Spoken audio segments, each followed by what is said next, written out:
Hey, what's up, everybody? It's just Charles, and welcome you guys to another episode of the Dreamerspro Show, where we cover everything from sports, hot topics, classic debates, entertainment, and when we give you guys a fresh perspective on things and how we see them. And this episode may piss off a lot of people, but I got to do it. So make sure you like the video and subscribe to the channel if you haven't already. Now, as y'all know, prior to last season, I had LeBron James in my personal, not the list, in my personal top 5. I had him there. I think it was number 4.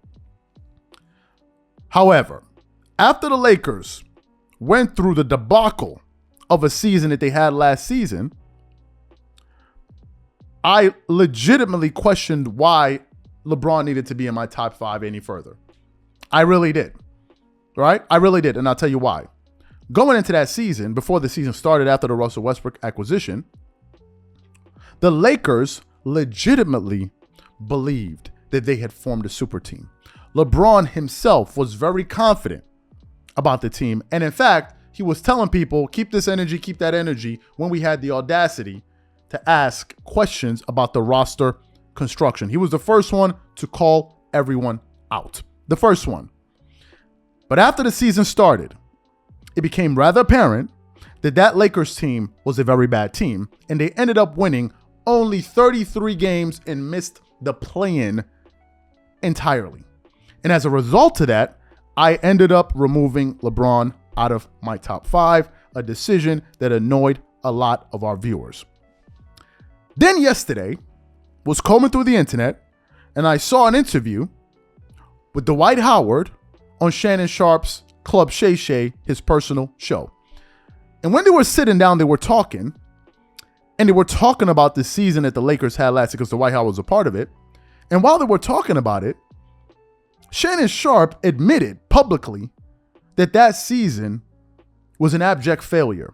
So for those of you who missed that conversation between Shannon Sharpe and Dwight Howard, we want to play it for you now and then come back and react to it. Take a listen to that here. And that we didn't get the job done. And it sucked. It left a bad taste in my mouth all summer. I probably spit 10 million times just thinking about how bad we lost and how much time was put into that season and to put into every season, but just for us to come together, and I really felt like it was embarrassing. Right, yeah. 33 wins with y'all roster? Even though, like I said, me jokingly saying I wish I could have played more, but even if I didn't play, we still had who we had, right? And we still should have been better. So, I take my part in it. I could have been a lot better on whatever they needed me to be. But it did not end good last year, and it really was an embarrassment. Some days I was like, man, we shouldn't even put on this jersey like this. Do you guys have a team meeting? Did you discuss like, man, what's going on? Did you try to hold guys accountable? What transpired? You got LeBron James, wherever you rank him, by most estimation, he's a top 5 player all time.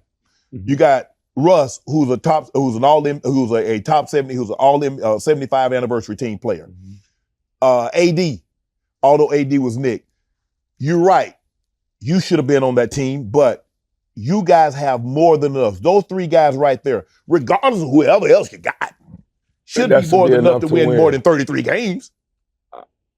I agree. I just feel like some things could have been tweaked. We could have switched some things up, but it just wasn't meant for us to win. And it sucked, man. I couldn't wait to play with Russ and Melo. And yeah, Melo's on the anniversary team. I couldn't wait for it to happen again. And it's like, I felt like we was fighting it so much.